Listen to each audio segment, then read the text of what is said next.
there, AGA members and all you future AGA members. I'm Chris Garlock, managing editor of the AGA e-journal, joined once again by Michael Redmond, 9Dan Professional. Today, Michael will take a look at the 21st game in the AlphaGo versus AlphaGo self-play series. As always, before we get started, I want to thank all our AGA members. If you'd like to support this content as well, please consider joining the American Go Association at usgo.org. So, Michael, back to the AlphaGo versus AlphaGo. What have we got here today? What's the through line? It's pretty interesting in the beginning, where we're going to be seeing some stuff that human players have been doing before. So okay. It's not quite so alien. But I'm seeing some difference between these games and the earlier games of the same version, in which it was playing against human players. Mm-hmm. And so there's a point where I'm going to be talking about that. And then towards the end of the game, it's just a lot of exciting fighting. Yeah. Same old. Hey, we should tease once again, just because people have been commenting and asking, and I've been getting emails about the book that we've been working on AlphaGo. We can report that I think we're getting close, right? We're getting in range. I think we're pretty close to finishing. Yeah. Yeah. Anyway, for those, so keep tuned, folks. We'll have more updates as we go along, but it's coming right along. All right, let's take a look at the game. Okay. Who's black and who's white? Oh, wait a minute, AlphaGo. Yeah, that's right. So it's a Chinese opening here. So it's again something that people have been doing for a while, even before AlphaGo. But of course, white plays the 3-3 point. So this is where it gets really very much like AlphaGo, where let's see. I guess a human player before AlphaGo would be thinking about an approach here or something like that. That's right, Blake. Most likely. But AlphaGo just jumps into the 3-3 point. And I think many human players would be playing there now also. Mm-hmm. And so we have this variation. And it's interesting. This is the master version, basically, only it's more advanced than the master that played all those human players. And it has a tendency to play this. This is now being called the old Joseki. It sometimes plays this Joseki. Okay. Whereas, nowadays, after seeing all the Zero games and everything, people will want to play A with that platform. So why don't I just put that on board? Most people would want to play here now. Mm-hmm. And so this has become the mainstream Joseki in this position, or in this local position even. Right. But the master version plays both of those moves, but it seems to sort of like playing this old Joseki also. And so this is something with which AlphaGo has changed a lot, because when it was in the version that was playing Lisetto would probably just play this Joseki every time. Mm-hmm. And the master version varies. And then I think it would have eventually changed to A, but I don't think they really got that far, because Zero is, of course, is different. It evolved differently. Right. Yeah. So we do see white prolling once, and so this is something that Master did do against the human players in maybe just one game, but it doesn't play the Hanetsugi on the second line. Mm-hmm.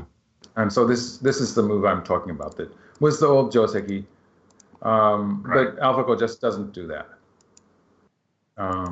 So we have this shape, and then white plays this. So this is looking very much like a modern game after AlphaGo. This is the human players have also started to play just like this. And black plays a shoulder hit, and here I'm seeing a difference, because in the Master series in which AlphaGo is playing against humans, I've marked A. That's where Master would have played almost all the time. I think it would have been sort of like automatic almost. Right. So this is very unusual. It's a nice move as far as the right side is concerned, but there's a question of what is this shoulder hit doing when black just plays once and plays here, and it's really hard to explain. There's no concrete value to that move.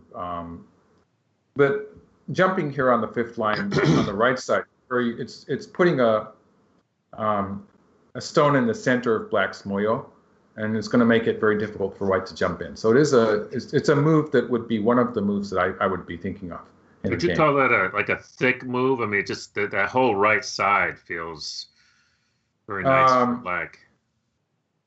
Yeah, well, it's like putting a stone in the center of your moyo like this. Makes it very difficult for the opponent to come in.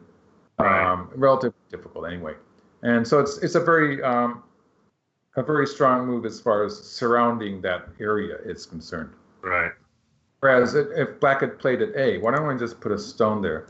If black had played at A, there would be a lot more room for white to jump in very deeply. Sure. And white could even play the capping move at the same point. This is a kind of an important point for white too. So it makes sense in a way, although I do expect that only a few months before these games, I guess, but when it was playing those games against the humans, the 60 game series, I think it would have played at A. Right. And white peeps here. And again, this is something that white does every time when we have this joseki. It's something that white wants to do at some point.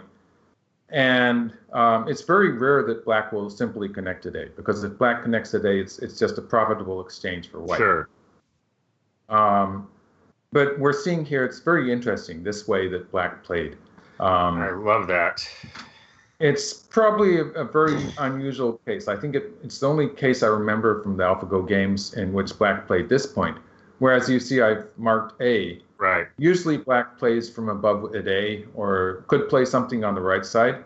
But I think in this case, it's the position of that stone at B, which is changing how black can handle this. Okay. And so black is, in a way, you could say black is attached to the idea of surrounding territory on the right side. So, for instance, if white cuts here, black can force with this and then jump here, and you can see that stone is that black played here. This let's mark it. This stone here is in a very good position to surround the right side. It's helping black to surround the right side, and we get this position where black is making territory on both sides, while white is just running away. So this would be bad for white. Yeah, it looks horrible for white. Yeah, it's ideal for what black wants to do. Sure. And what would have happened if black had actually played from above here? It would have been much more complicated. But it looks like they're, AlphaGo just goes ahead and does stuff like this sometimes. It looks like there could be room for white to be accomplishing something on the right side, kind of a deep invasion here. So I think the feeling I get, although I haven't actually asked an AI about it, the feeling I get is that white is trying to make something like this on the right side, very deep invasion. Just a quick question. So I know you've been using some of these AIs recently. We talked about that a little bit. Yeah. How are you finding that? Are they useful, and what are you using? Well, I think I should be changing to the new ones, like Lila Zero. I think would be a good choice. There might be some others I could choose.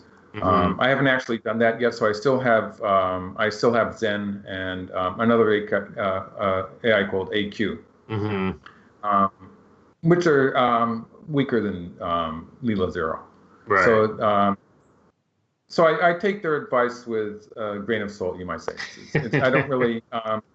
I found that in any case, just trying to blindly imitate what AIs think are good moves is usually a bad idea, because I usually do much better just playing moves that I like to play. So I actually don't pay as much attention to them as before. Interesting. Yeah. Even though I recognize that they are stronger than myself. Wow. Cool. All right. And in any case, you're a stubborn human.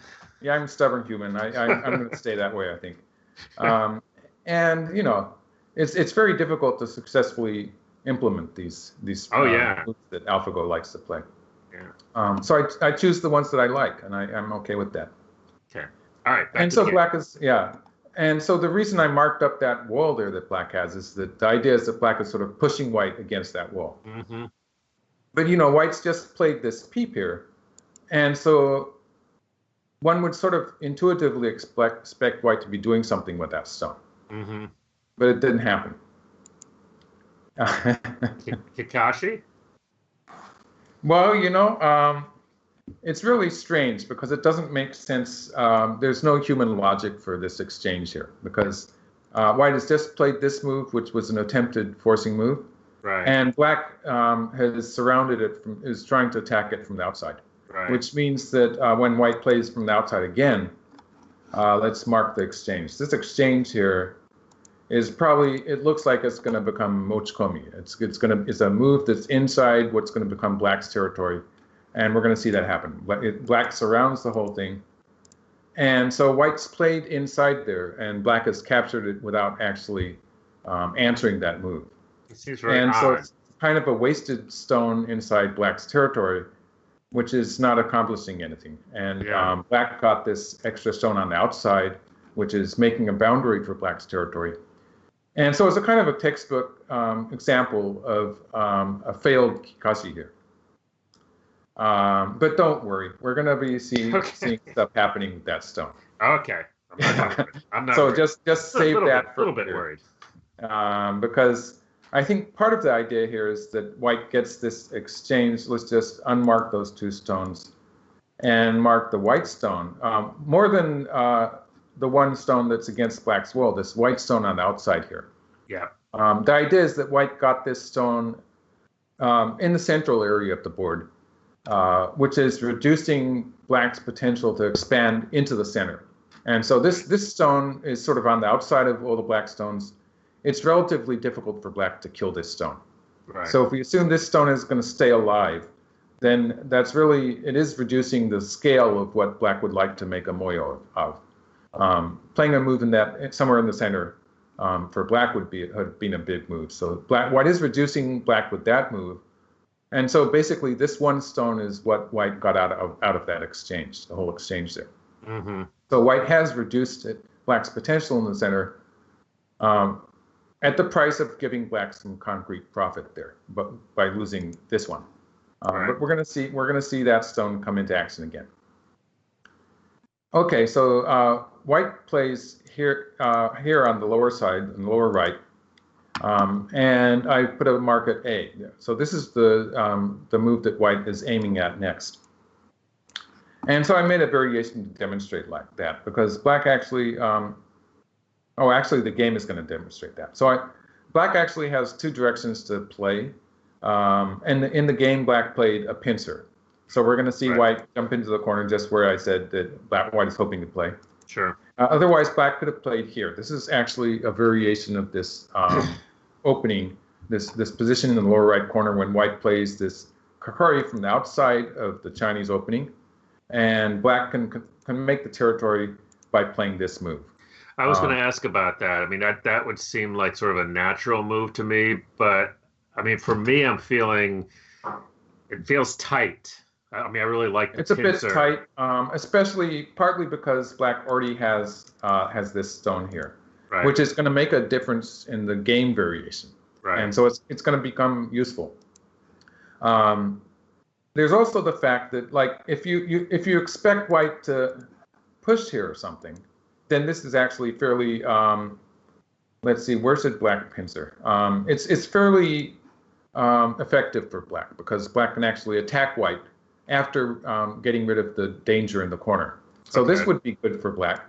But the point is that white, and also if white simply extends on the side, then pushing here is a very effective move that sort of squeezes white down on the side and gives black good expansion into the center. So when humans play these are the two variations that black is sort of hoping for, the pincer variation.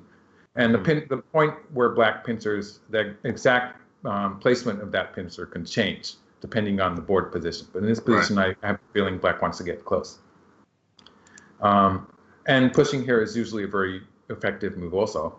Yeah. The problem is that actually this is a fairly recent move. I think I happen to be one of the first players to play this move. Oh, cool. And in the game I played it, my opponent wasn't an exceptionally strong player, and it was a fast game, and we got into this variation, which is already a success for white, because white has played this forcing move against the right side, which is I was already expecting to give that area to black anyway, from white's viewpoint. Sure. And now pushing at C is not an effective move anymore. Right. So white's got a very effective exchange in the corner with B here. And so this is something that I played just with a kind of inspiration in one of my games. It was a fast game also. It's funny because I was going to ask you whether you would, because, I assumed that you done a bunch of research, before you played it, but no, it was just. It was just, I wanted to play an extension. I didn't want to get attacked here by playing this move.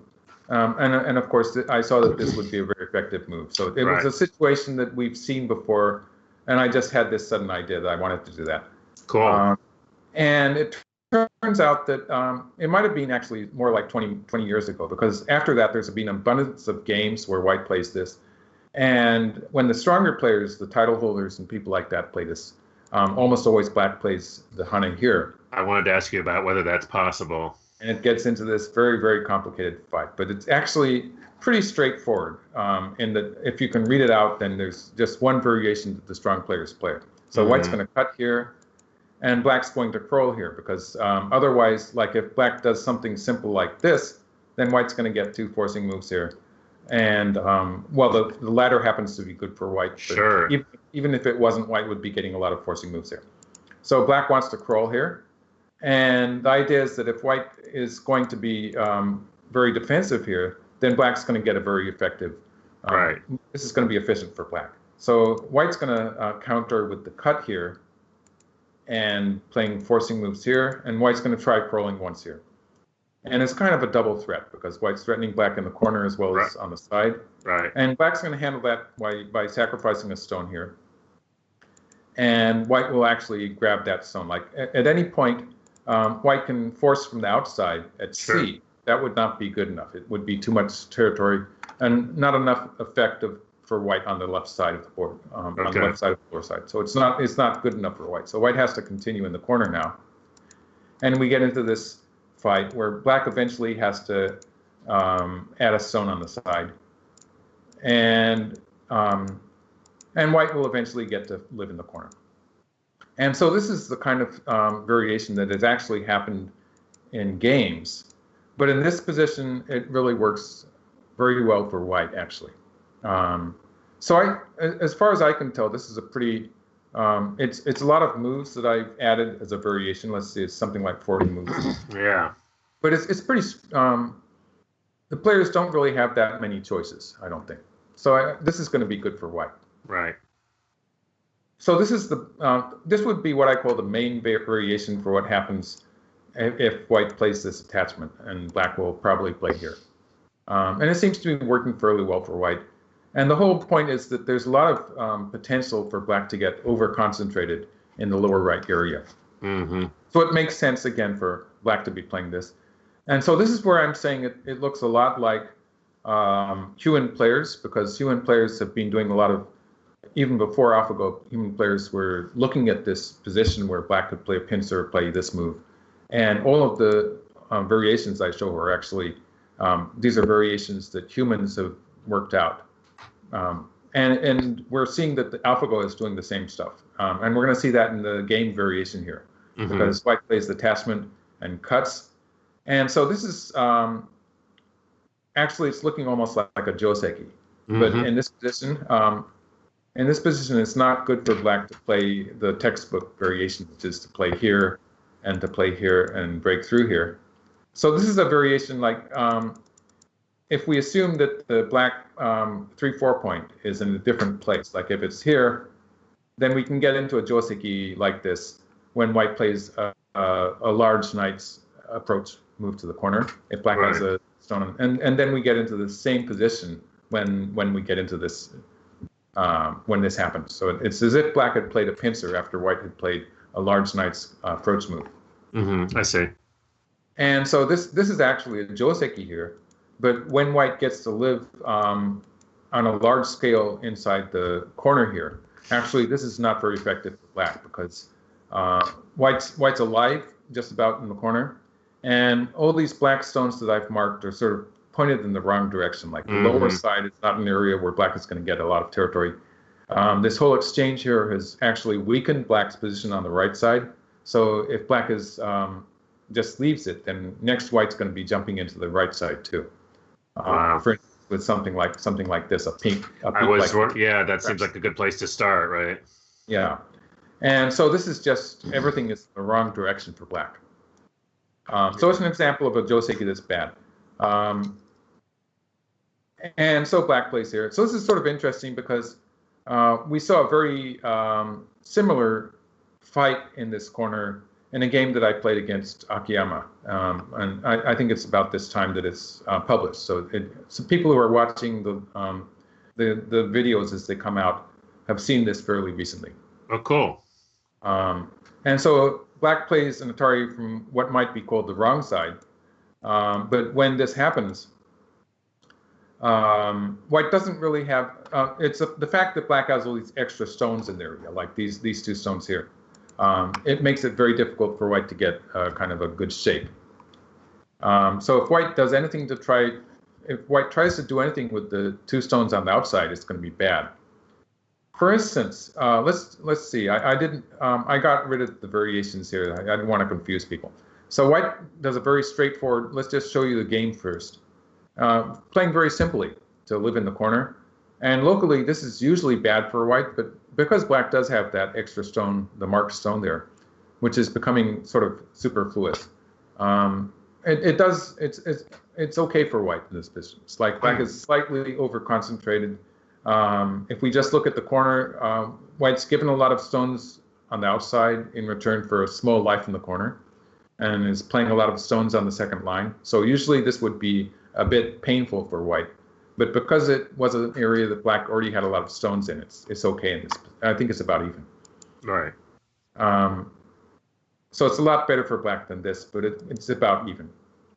And I'll just give a variation to show some of the things, like if there weren't so many black stones in the area, white would be thinking of doing stuff like this, and maybe stuff like this, and trying to find a forcing move to threaten, like this kind of stuff would be working for white. Nice, right. But just the fact that there's so many black stones in the area, it means that probably even if black does something like this and something like this, it's still going to be a difficult fight for white. This is playable for black, because black has the corner and white's not alive yet. So this is the idea. White decided not to try to do that. It does tend to get very cramped for white when white does that. Another idea would be to play a peep here. Again, what black would curl once, and it's just very cramped for white.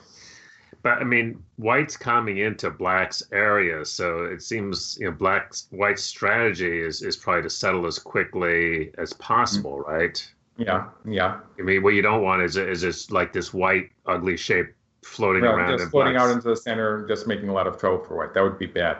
Yeah. But so like if there was one less stone, like if we did not have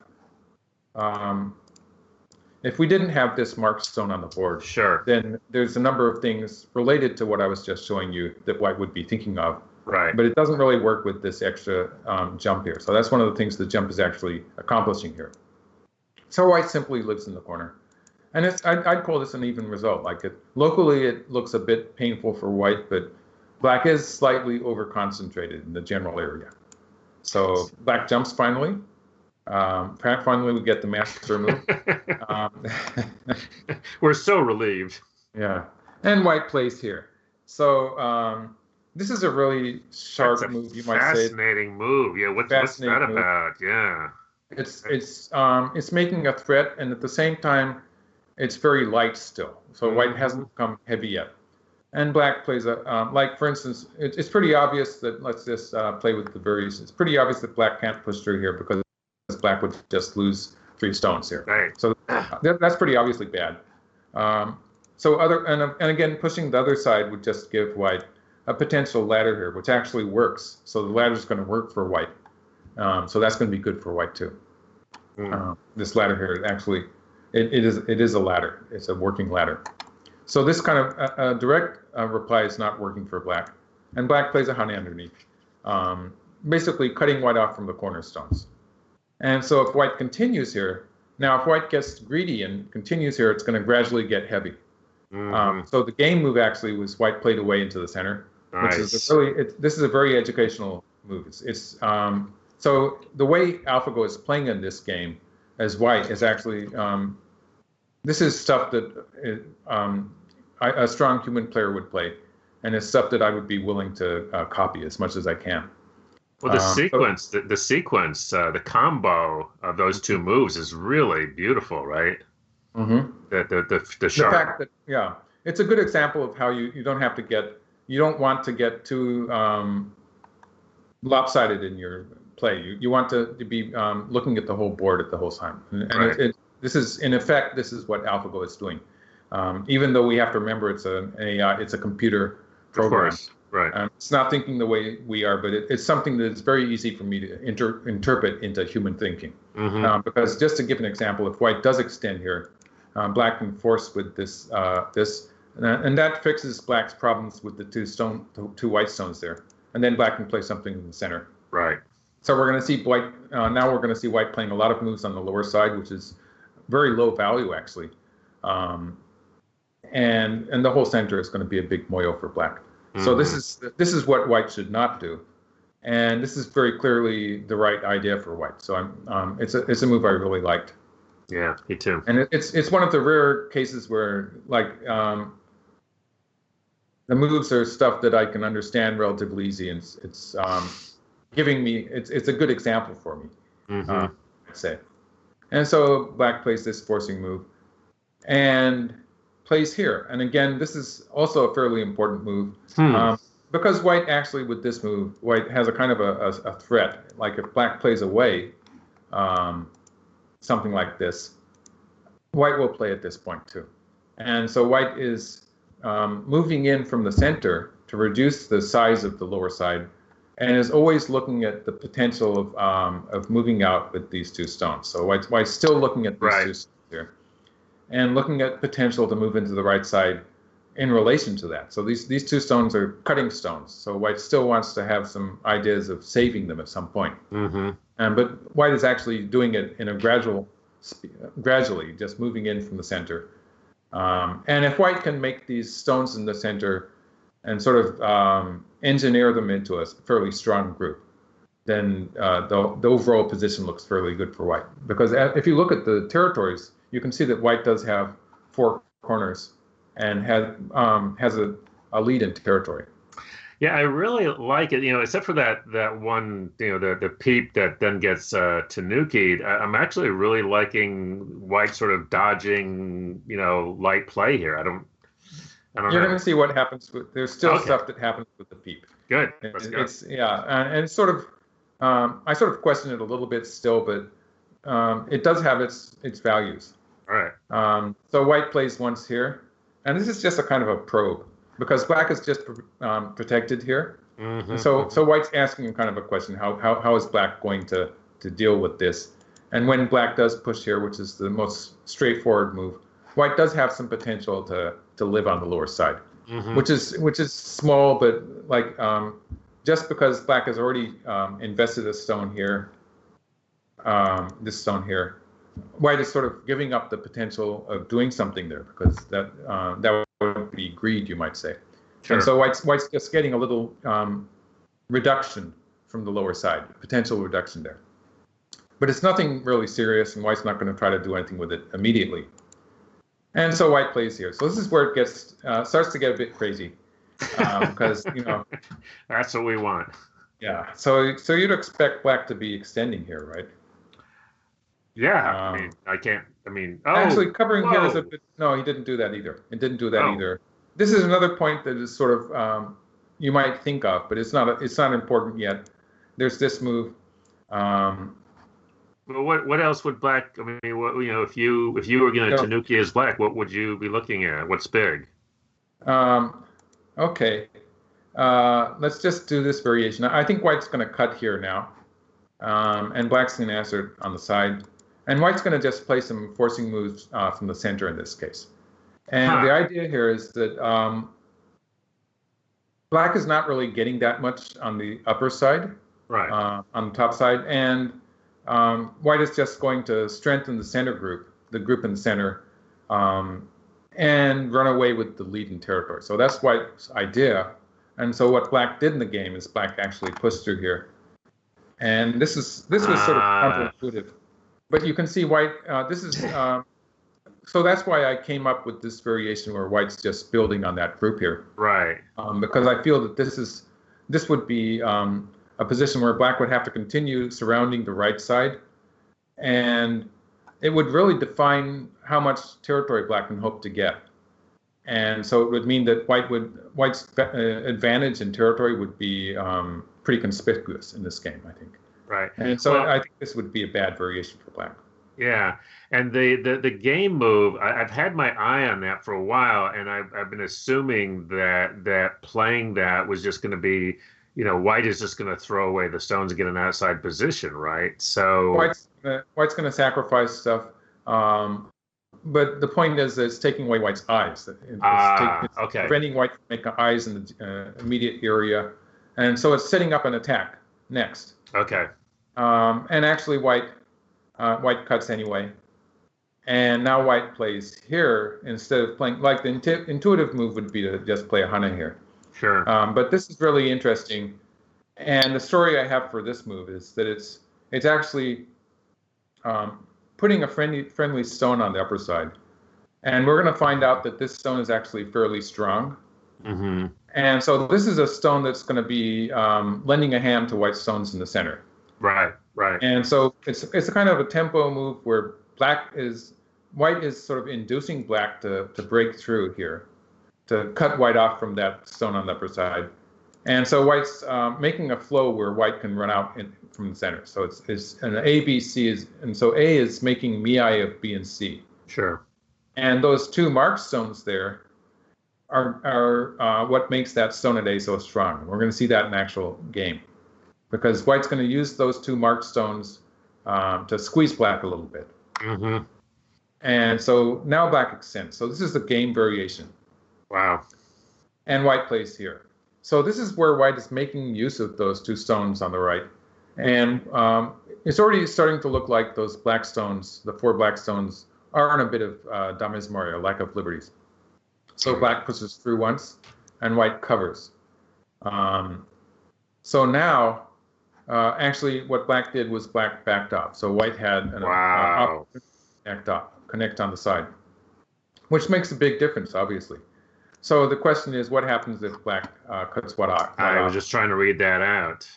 And we can see that black is starting to run low on liberties. Like just cutting here, white would just get to squeeze like this. And yeah, that's ugly. Ouch. Mainly, white's just gaining so much territory here that after that, and black's so low on the side that white would just run away after that. So let's say black tries to break through. Black has to be very careful because black is low on liberties. White's going to squeeze, and so at every point you can see that black has to be careful. Like taking here would just be a disaster. Oh. It would be very bad. So black is being careful here, but nonetheless, white gets to squeeze with this move. And black's running out of good choices here because black is still lacking liberties. Like I could play with it a little bit and do stuff like this, try to break through. This would be fun because white's going to play here, and black's an Atari. If you don't see the tactic here, then it looks like white's falling apart, but white can make a ko here. So this is just going to be, if black avoids the ko, it's just a big clump of dead stones.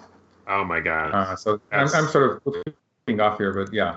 So black probably cuts here, but white's going to squeeze from the center anyway. This looks really dangerous. It's actually more dangerous for black than it is for white. It's just that's what I mean. That's what I mean. It's got a lot of opportunities to squeeze here. Yeah. And black's not going to gain enough out of it. Like black's going to end up with a very weak position on the upper side. So, so the whole thing is just not working for black. And so I guess it's correct for black to back off, but that sort of makes it pretty clear that this stone here, it was pretty strong to start with. Yeah, now no we see I can get it underneath. So white doesn't have to worry about trying to make eyes on the upper side. And so once I look into it, everything that AlphaGo is doing here, especially as white, is very logical. Yeah, yeah. And so, sometimes it's impossible for me to find the logic. So this is a game that's very satisfying in that I can find human reasons for some of these. And then there's and the moves are not as you've called them, I think so well, alien. They seem they seem fairly straightforward. They seem to be logical. Yeah. That's not always the case when it's a computer program playing Go. Yeah, probably logical to something, but not us. Yeah. So this is a really interesting move that white just played. Oh, wow. Because the direction of play is, again, it makes a lot of sense. That whole idea here is to the fact that white, with those mark stones, white doesn't really have enough space to make eyes on the upper side. So the goal that white has here, the final move that white wants to play, is the connection at M19, the connection on the first line. Right. And so it makes a lot of sense for white to be forcing from the center, sort of expecting black to run out. And then finally, when black does run out, white's, like if black plays something like this, for instance, white's just going to connect underneath. So that's the idea that white has. But usually white would be playing the capping move. So it's really interesting that white played one space away. I can tell you why. You can tell me why. Great. It's because it's a large knights move. He played a large knights move, the other one too. This is the game of the large knights move. That's the game of the large knights move. I'm glad I can help. I'm glad I can help out. Yeah. So I made a variation for this one actually. So this is what you would probably see this variation in a human game. It seems it's the moves that seem to be natural. Black can force in the corner a little bit, and white has to take away the eyes in this case. So it's a bit locally, it's a gain for black, and black runs away. White's going to connect. Black's probably going to attack here in the center. So there's a lot of fighting that is in the future here, but you can see that there's that weakness at C. So when white starts with A, it's not really very good. So if we assume exactly the same variation here, it's very easy to imagine that it would have been better for white to play it here from the start, because that would be a much better shape there. So white does have a weak connection there. And so it sort of, it seems reasonable that white's playing one line away here. If we assume that the same thing happens, like if we assume that black plays here, then it would be a very similar variation that would be following, and white would have better shape in the center. Almost, it could even be an identical sequence that happens in the corner. Right. But black didn't do that. Black played the knight's move, and so we're getting into something this is actually new territory. It's probably not happened in human games before. Okay. Just because this move that white played, the large knight's move here, is so unusual. Yeah. In a position where most human players would a strong player would want to play the capping move. But the nice move has a nice feel to it, doesn't it? I mean, it has a nice feel to it. Looks sort of groovy, yeah. But just groovy. That's what I was saying. No, but it has a relationship to the stone on the left. It has kind of a relationship to that stone out in the center. I mean, it's a more light move. It's a more flexible move. Yeah. Compared to the capping move. And so black starts to try to make some trouble in the corner. And plays the double attachment here. So here now we're going to have a whole horde of variations, because this is really exciting. You're loving this, right? Yeah, this is the fun part for me, because you would expect white to play here, and actually this isn't going to collapse. This is reasonable possibility for white.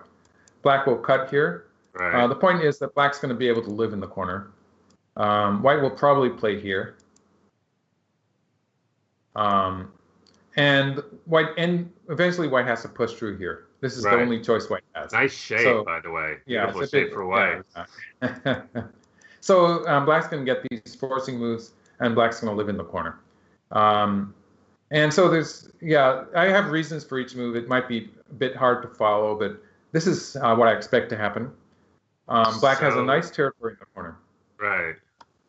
And there's this, black does have the potential to connect underneath at A after black saved those stones in the center. And the fight will continue, because white does have a lot of potential on the left side of the board. Yeah, I've been wondering about that left side, like white, manufacturing a moyo on the left side. Yeah, white's trying to do that, and so there's some potential there for white. But when black does, after black does connect these stones, there will be that Sagaria A, which will connect black's two stones on the upper side.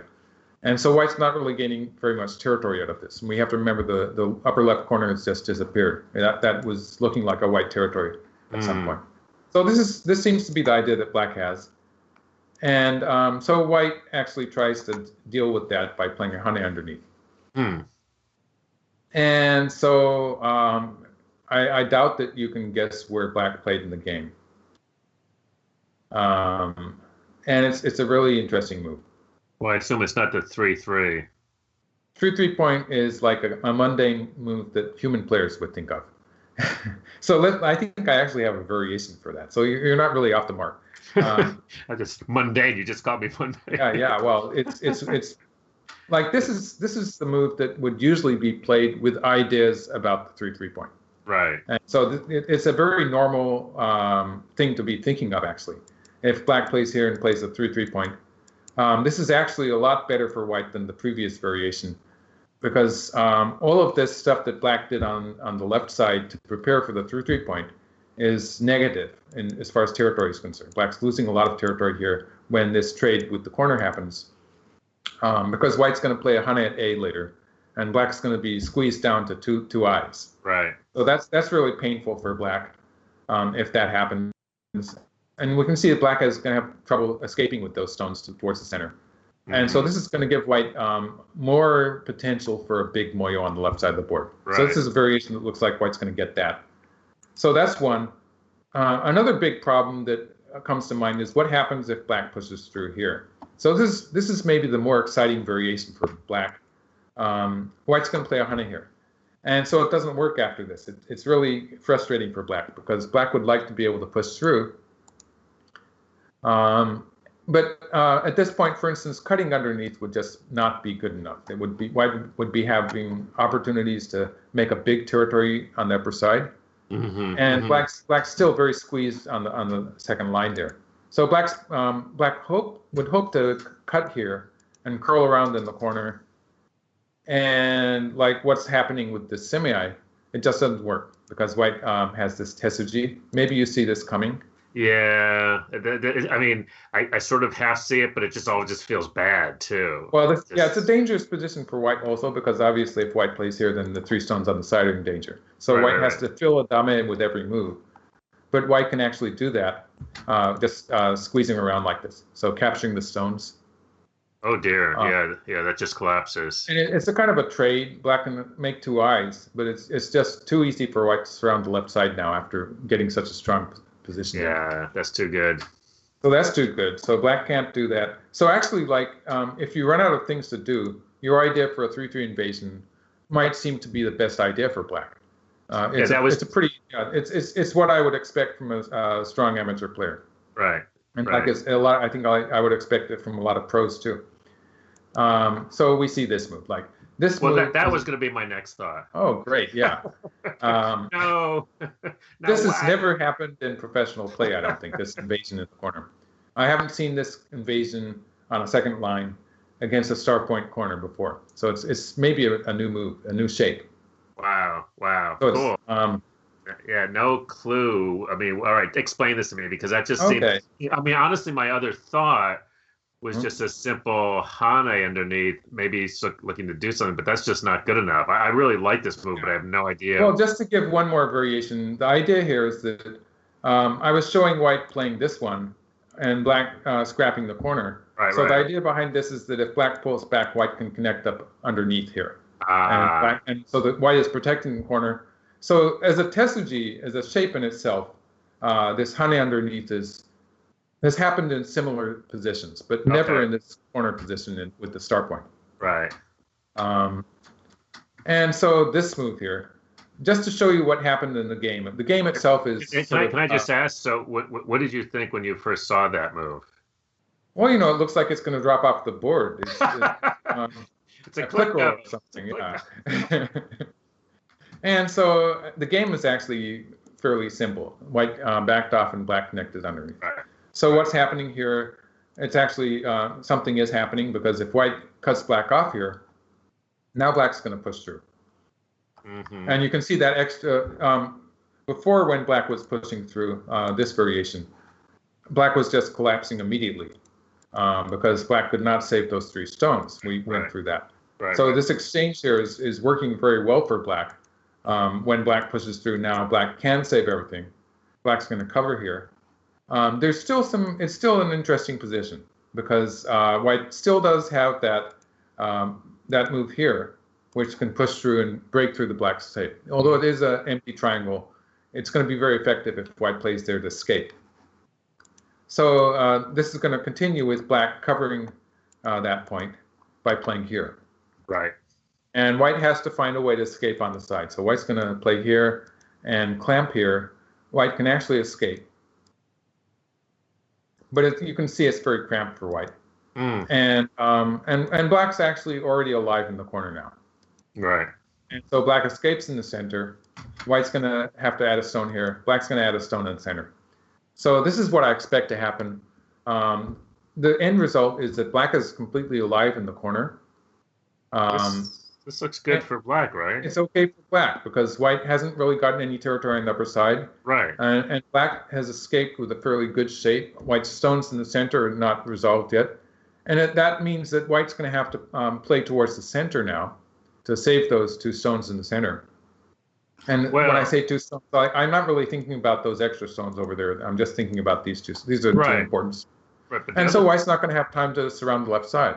That's the whole point. What I was just getting to was that this there's no moil on the left. That's just not going to happen. It's not going to happen because white needs a move somewhere towards the center. Right. And then black will just dive in. Exactly. And also an important point is when we look at this white wall here on the left side of the board, this wall here, is that thickness or not? And when you look at that, even when you look at a strong group like this, you have to look at the eyes. And at this point, white only has 1 eye so far. Right. So when black does jump into the left side and white's trying to kill that group, then it turns out that if white gets over aggressive, then sometimes that white wall can get into trouble, that thickness. What we think is thickness. Just having a lot of stones in the line doesn't always make it thickness. You have to have eyes too. As we have discovered to our AlphaGo lets us see that happen in action, doesn't it? Yes, yes. And so black plays here. And so it turns out that it's correct for white to back off here. And these 2 stones here have become bad stones. They're a bad exchange that have strengthened white. But in return, black does get this connection underneath. And actually, black already has a living shape.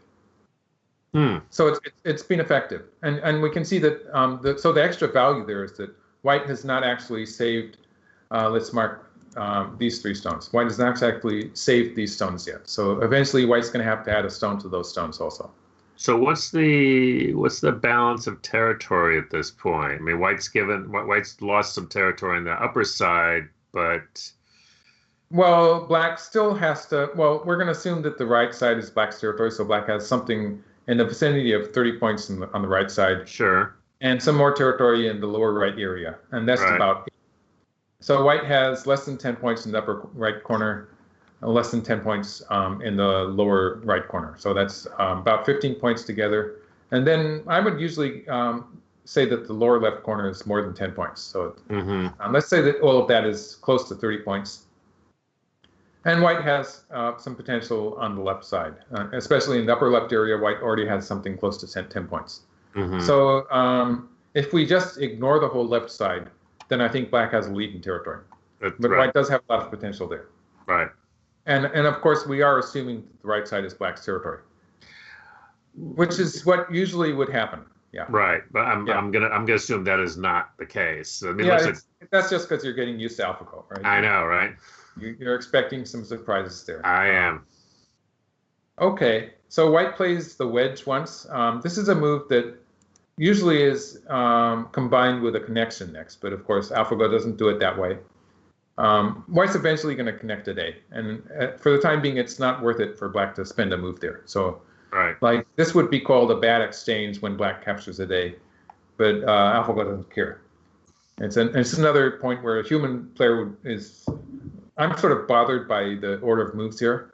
because white can play this wedge at any point later. And playing it earlier does give black the opportunity to gain points locally by capturing that stone. But it doesn't really matter when the left side is more important at this point. So black jumps into the left side. Yeah, there we go. Again, is that the right spot, by the way? It's the right spot. Like some players, another point that would be considered would be this one. This would also work, I guess. But this is okay. This is a move that a human player would also play. I think it's a very fine difference in that black is getting a honey here, whereas if black started here, black would have a more straight shape. And so it's a more solid shape for black. But in some cases, having the honey here is more ice-based. For instance, at any point, black can play follow up with a move here. And at the least, black will be able to get a kind of a ko to make a life. And also the fact that black is sort of, sliding into the corner just one more notch here with the hane when we compare to this position where black is shut out of the corner. Right. There is some potential for black to connect that stone. So take away this mark and put a mark here to connect at this point. And then players who have played strong players like pros playing handicap games, you often see the opponent play a wedge here after playing the combination of these two mark points with black. Can be a bit annoying for white in some cases. We're going to see this in the game too. It really depends on the position. The choice between having this hane on the second line or having a straight position where black can get a more solid territory on the left side. There's arguments for both sequences. So you wouldn't say that one is necessarily wrong. It's almost like a personal taste thing. I get the feeling that I sort of agree with AlphaGo here because this is the variation where black does have more opportunities. In a pinch, black can make a more ice space with this variation. So there's more opportunities to make ice space with this hanging connection, which is offering a ko on the first line. Okay. So I think it works well in this position where black is, for the time being, under attack. So white finally connects here. And this is kind of locally, it's a forced sequence because black is not alive yet, so black adds the stone here. And so this is locally how it is expected to turn out. And then white plays here to isolate the left side, the black group on the left side. And black connects. Wow. And here again, like some players might be surprised by this move, but it's very typical for white to be playing on the second line here when white is trying to attack this black group. White really has to go for the ice here. And white does have a very strong position on the left side to back up that move. So this is, again, it's a move that a strong human player would make, I think. Just getting one step further into black's ice space. And black doesn't really have enough room. So white's continuing to attack here. And you can see that part of the object of white's attack is to strengthen white's stones in the center. So this is going to connect up to invading or slowly invading black's territory on the right side after white gets a strong position in the center. So finally, black plays this move. So I'm sure a lot of players find this annoying. And it's a move that any strong player will be playing at some point. And I did it with letters marked. But just for an example, I'll put the stones down too. Like if white plays here, black cannot accomplish anything locally, but at the very least, black can push here, threatening the cut next. So white has to answer that. And this is a living shape for black. This is alive. So that's the big difference. So in this case, this is what black would do. Of course, in general, black would have all sorts of stuff that black could do. Like black could be playing on this side and looking at the weakness. There's a weakness here. There's a forcing move here. So black would have ideas of connecting on the lower side. So in general, this is the kind of stuff black would be looking at. But of course, in this position, black has to deal with the left side group. So black would be using it in this fashion. So there are a lot of variations associated with this move, and usually it's just wise for white to connect here. Sure. So this is what happened in the game, and again we can see it's still not alive yet. The black group is not alive yet. White's still putting pressure on it. And at this point, yeah, well, this is forcing. So white plays this forcing sequence again. Again, you can see all of white's moves here. Well, in particular, this move in this sequence here. White is sort of gathering stones towards the center, just to give white some extra strength towards the center. Because white's stones, let's mark those stones too, like these stones in the center, they're still not really 100% connected to anything, these two white stones. And so white's adding these stones in the general area, just gradually making them stronger and stronger. And we're going to see that black is still hoping to attack there. Absolutely, yeah. You might say, yeah. Again, you know, I'm bothered when I say stuff like that about a computer program because it's not really thinking in the same ways we are, but it is looking for potential to attack those stones in the center. We're going to see it happen. And so white could continue at A, but to take away black's eye shape. Black does not have a living shape there. But at this point, it's a good point for white to be playing away now, because white doesn't quite have enough strength to actually kill that black group. So that's an important point for amateurs, though. I think that amateurs often would just sort of attack and attack until their opponent. Yeah, they don't have a brake pedal. Some players. Let's see what happens. The point is that white has already gained some territory on the left side, in the upper half of the left side. That's right. And white doesn't really have any room to make any more territory while attacking. Right. And so white's accomplished one of white's goals. And also jumping into the lower side like this, white's trying to kind of create a diversion and maybe create some strength in the general area to attack later. Right. Yeah. So what happens here is that black just is going to continue adding stones to that group until it becomes a strong group. He's also attacking those two stones you've been talking about. Yeah, he's going to do that. And white plays here. And black has to be careful about this one because, again, if black plays the natural moves, there's going to be trouble on the right side. We can see this happening again. And this is actually a double threat. There's a cut on the left. Yeah. I expect this kind of stuff would happen. And we have a trade here, but actually it's a lot of territory for white. So it's probably just good for white. Yeah. So black plays on the left, and white breaks through here. And again, you can see white's trying to build some strength to attack black there on the left. The territorial gain was not that important, but white is trying to get a strong position. And so black is adding stones to the center. White is adding stones. You can see that white is sort of gradually shifting to the right half of the board. It's very subtle. White is you might say white is sort of pretending to attack black on the left and sort of sidling towards the right side. So we're seeing white. Yeah. No, that was the word I was thinking. He's sidling. He's definitely sidling. So it's almost like a little fake. It's like in basketball, you're fake to the right. Yeah. And so that's the whole point of white's attack here. And meanwhile, black is trying to set up a counterattack. Black is trying to take the offensive here. And we're going to see that, black has already cut white off. And you might be worrying about this corner. I'm very worried about that corner. That's actually another part of what's happened with this clamp in the corner. People get the impression, with this clamp here and this position that arises from it in the corner, people get the impression that white doesn't really have very much eye space. But actually, white does have the throw-in on the 1-2 point.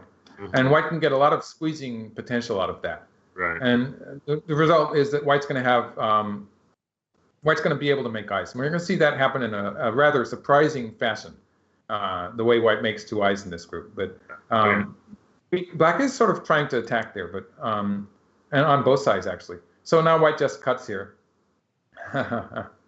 And you see with the weakness on the fourth line, capturing the one stone is going to be sente. So everything white is doing is white is grabbing territory, and white's more or less given up by the idea of attacking black on the left side of the board, but there is still a potential cut here. So there's a cut there that black has to worry about. But white is really going for the territory here. So this is the move that black would like to play. Yeah.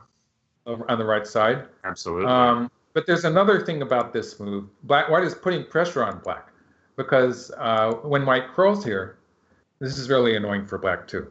Because oh, I see. Black really wants to cover here. Otherwise, that would be giving a lot of territory away to white. That's not going to work out. And so we have black can actually capture these stones with this move, but white will be getting this forcing move here, and will be breaking through eventually. Anyway. Yeah. And so there's so the only move that black really wants to play locally to surround the right side is this one. But it turns out if black wants to play a move on the right side, black would have to be a lot more conservative than that, and it wouldn't be satisfying. So black continues to attack. So this is not only is this attacking white in the corner. We'll see that white can handle that, but it's sort of starting an attack on the corner. It's also connecting all the black stones up. Right. So this has finally gotten rid of that cut there that I was talking about in this point. This cut here has disappeared. So all the marked stones are connected now. Right. You should show people why that is. It's because it's the push and cut, right? So it's push and cut here. It was a valid move up to this point, but now of course black can capture the 3 stones. Right. Like there's no way for white to connect them. Right. So there's that thing. So black is finally safe from that threat, and also is trying to attack the corner, which is not quite gonna work. But white just continues. Now that black is not surrounded the right side, white plays here again, threatening something similar to what I was showing before.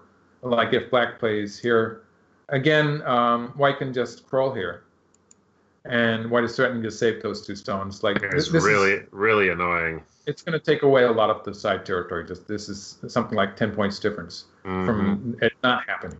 So black answers here. Oh, black attacks the corner first, and then answers here. So white gets that's the honest move, right? That's really just the best way to do it. Yeah. Yeah. The fact that now that black can answer a white move here with covering it, just makes so much territorial, so much difference in the territory. Right. But all of the moves that white has been playing are all pointed towards the right side, and already the right side is diminished to a great degree. Like it's looking more, it's a lot less than 30 points now. It's less. We'd have to add that area in the lower right. We'd have to add this territory to get to 30 points. In which case we get maybe more than 30 points still if black surrounds. But like I was talking about, 30 points on the right side alone at some point in the game. It's not going to happen anymore. No. So after this, and you can see that also by capturing here on the lower side, white's connected to the corner and is sort of lending a hand to the group in the center also. And there's a potential connection there. Well, I was just wondering, White's position is really in the middle is really well played, but aren't there some weaknesses in there that black can take advantage? Or am I jumping ahead in the book here? You're going to see stuff happening. Okay. So black starts by pulling back here. This is again, it's both an attacking move and it's a defensive move also. So just because of the fact that when black does try to attack white in the corner, this weakness here combined with the weakness here, and maybe a white stone at this point and stuff like this. There's a lot of stuff here that could happen to give trouble for black. And so having this extra stone there, pulling back with this move, it does reinforce that a little bit and makes some difference. And of course, black is preparing to attack white. Right. So, like some players would be a bit scared at this point and start connecting up to something or something like that. But, AlphaGo doesn't do that. Right. It just slides in a little bit more. And this is actually, not only is it big as far as territory is concerned, it's a good defensive move because it is making a kind of a potential eye at the mark point. So white's actually starting to make eye space. And like this, it doesn't look like white has a second eye, but we're going to see it gradually. It happens in a very mysterious fashion, a little sleight of hand, and we're going to see a second eye. Because we do see the one eye there, but white doesn't have a second eye yet. And so now white tries to connect. And actually, black's going to be able to cut this off. But the idea is that white gets forcing moves at A and B. Those are the forcing moves that you can be looking for. If white gets forcing moves at A, and A is pretty obvious, but also white's going to get a forcing move at B, and that's going to change what happens in the center of the board to give white some potential for an eye there, because white doesn't have any extra eye on the right side. There's a point in the game where I'm going to be able to demonstrate that to you, but white doesn't have an extra eye on the right side. And so black pushes through here. Oh, I've been looking at that. Yeah. And we get this move. This is actually a really exciting move. This is the way that black has to play to cut white off. It's the most effective way. And a part of it that is sort of hard to explain is that if black, in the process, if black gets a stone at this marked point here, it's going to make a difference to what happens in the corner. And so that's a kind of a key point that it's going to, in itself, it's not all that effective, but in the process, black's going to be trying to cover that weakness that black has in that area. So just to give some other options, like pushing through here is the obvious move. And it does cut white off, but after white plays here, there's a lot of trouble for black, because black still needs to play a move at B, and there's a honey at A that's making trouble for black. Like black actually has to continue with, let's just add a few stones here. Like black would have to cut here. And we can see that it's not, oh, sorry. That was a hasty move. White plays an Atari once and then cuts. And eventually black has to play here. So we can see that the whole black's position in the center of the board is just falling apart. And so this is not working.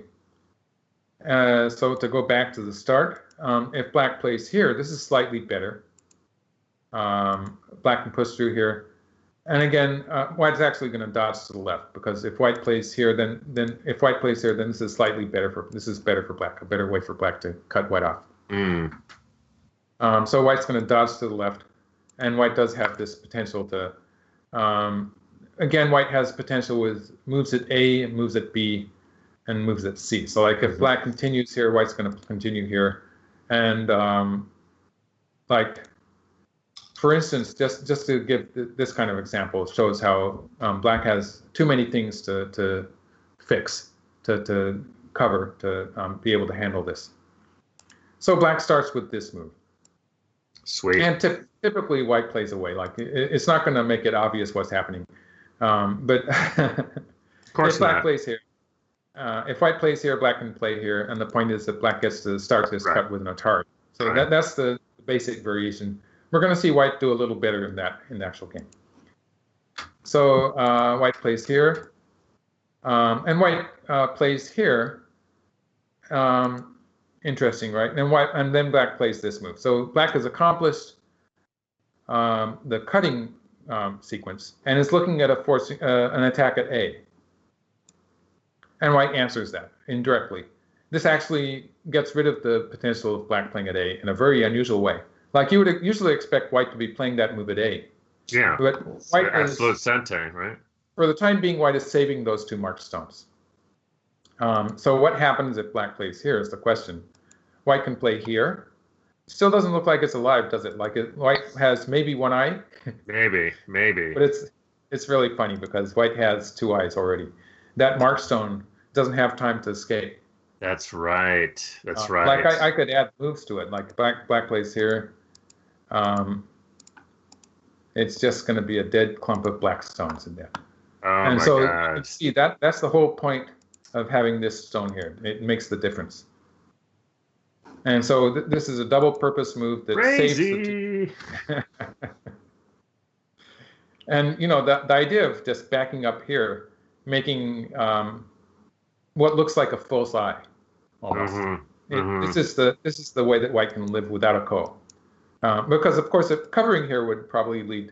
Covering at this point would probably lead to a ko. So this is the way white can avoid a ko, and not really losing very much territory, because as I said, this marked black stone is not going to be saved. It's a dead stone already. It's amazing. And so in the game, black didn't do that. Black cuts white off. So now the attack is in earnest. We can see that black is getting these two stones in here. Black has definitely cut white off from the lower side. And so it looks like trouble, right? It does look. I've been worrying about this for a while. So white has set up something in the center, actually. Or white has already got a plan here. White has an eye at A. Good Lord, what, did you run out of letters? Well, the triangle is where white's going to get an eye. So that's a special point. I thought I needed a different thing to mark that. The triangle is where white is going to get an eye.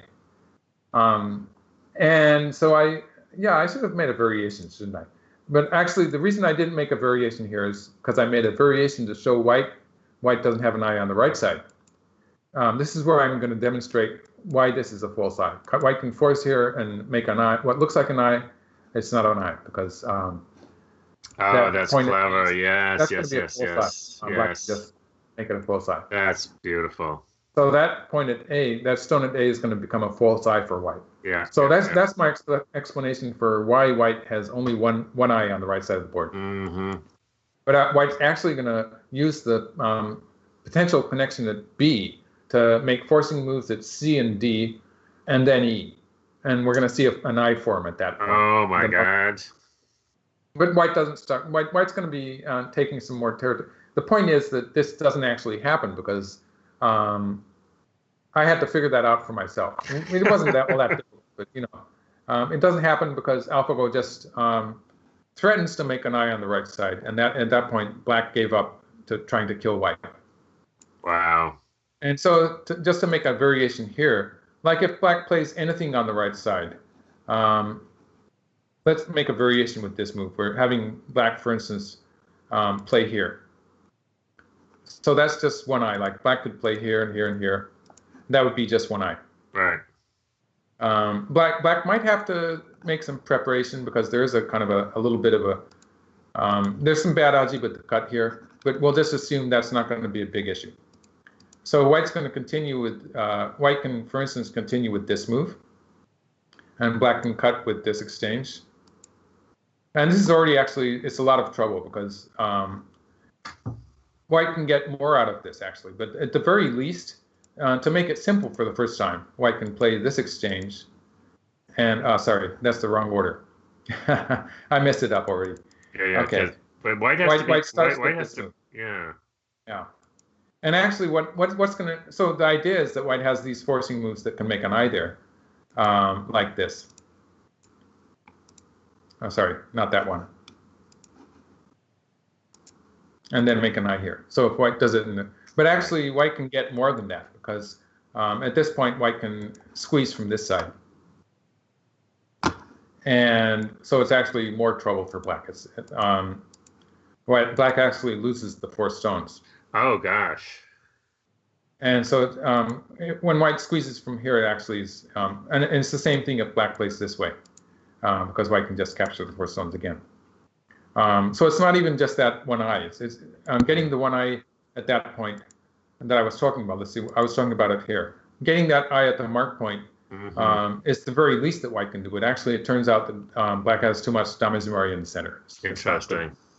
And so instead of playing at B immediately, which is sort of like it's a dame point, white just threatens to make an eye on the right side, getting some extra territory first. And black gives up. So black gives up on which is actually correct, is what you're saying. It's fine. Well, it's not right. Yeah.